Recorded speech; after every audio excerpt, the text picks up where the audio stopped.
Hello everyone, Alpaca Plays 9000 here, and this is Animal Crossing Diaries Campfire Fiasco. This is a tragic story of how my get-rich-quick scheme ended in, well, this. It all started one morning when I found out the hot item of the day was the bonfire. Since the bonfire is made out of campfires, and that's made out of branches, I thought I would soon be swimming in bells. I even got my neighbors in on my get-rich-quick scheme. My poor mom, eager to get out of debt from Tom Nook, agreed quickly to help. And so it was settled. She'd be in charge of making the campfires and I did the bonfires, since I had the recipe for it and she didn't. And by the end of the day, we'd split our earnings 50-50. So she got to work.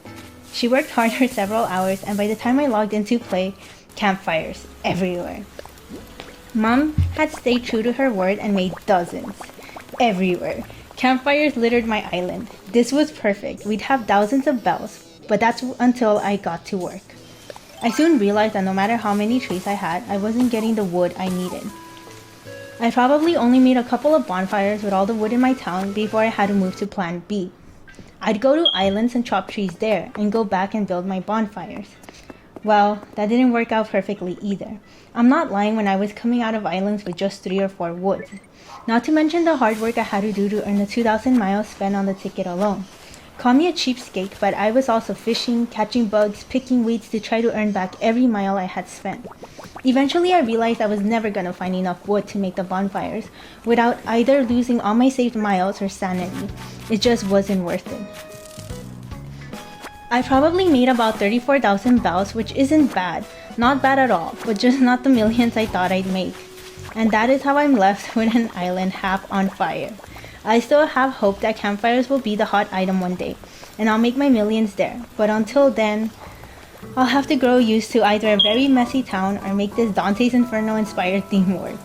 So, let the moral of the story be, do the math. It doesn't take much and it'll save you a whole lot of fretting. I have an island run down by trees, but even then I didn't end up having enough. So it'll pay off to do some hard estimates. A tree when shook gives about 5 to 6 branches. Fruit trees about 3. So those seem like good numbers, but be wary of wood, and it's 3 types. There's hardwood, softwood, and wood. There's no guarantee you'll yield the type of wood you want on every tree. Honestly, the chances are quite low. 1 in 3, and sometimes you hit trees that don't even give you all 3 types. So, with that in mind, when crafting or doing it yourself, it might be a good thing to keep in mind the numbers. Do the math, or just gather all your ingredients beforehand to avoid a story like this. Thank you for watching. If you like this video, please hit that like button. Have similar stories like this? Feel free to share them down below in the comment section. This has been Alpaca Plays 9000 Animal Crossing Diaries Campfire Fiasco. Thanks for watching. Bye.